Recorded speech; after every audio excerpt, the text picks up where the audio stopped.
Всем привет! Добро пожаловать на мой канал «Это просто». Сегодня я хочу поделиться с вами рецептом домашнего рассыпчатого вкусного печенья к чаю. Его очень часто печет моя мама. Она всегда встречает нас с этим печеньем, когда мы приезжаем в гости. В миску я вбиваю 2 яйца, добавляю щепотку соли, 200 грамм сахара, 250 мл майонеза,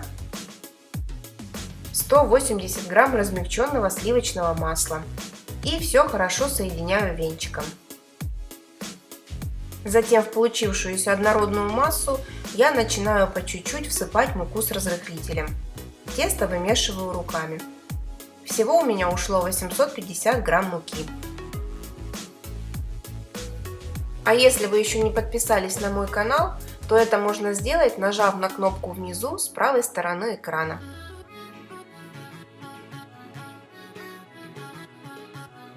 Когда я добавила всю муку, я перекладываю тесто на стол и продолжаю вымешивать на нем.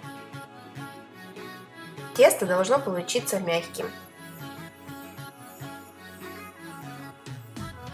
Формирую его в шар, заворачиваю в пищевую пленку и отправляю в морозилку на 15 минут.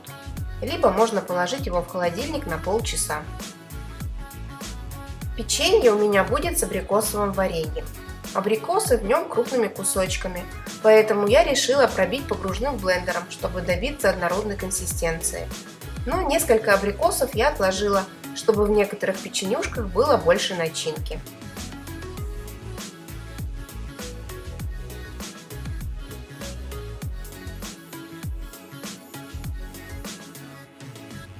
Все, прошло 15 минут, тесто я делю на 2 части. Одну заворачиваю назад в пленку и кладу пока в холодильник, а вторую часть я распределяю по всему противню тонким слоем.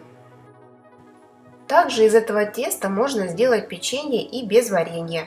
Его нужно раскатать в толстый пласт и вырезать из него различные фигурки – зверюшки, цветочки, ромбики, выложить заготовки на противень и посыпать сахаром.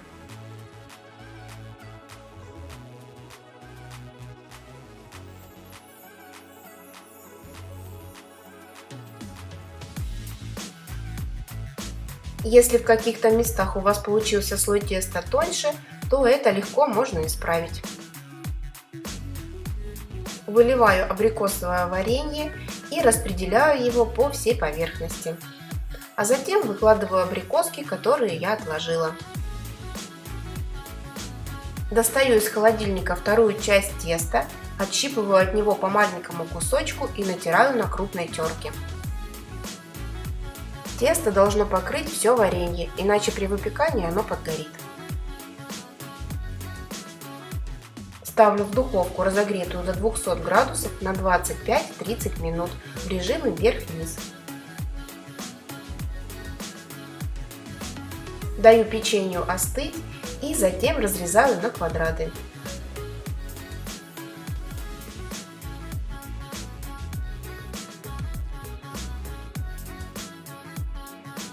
Перекладываю на тарелку и зову семью пить чай.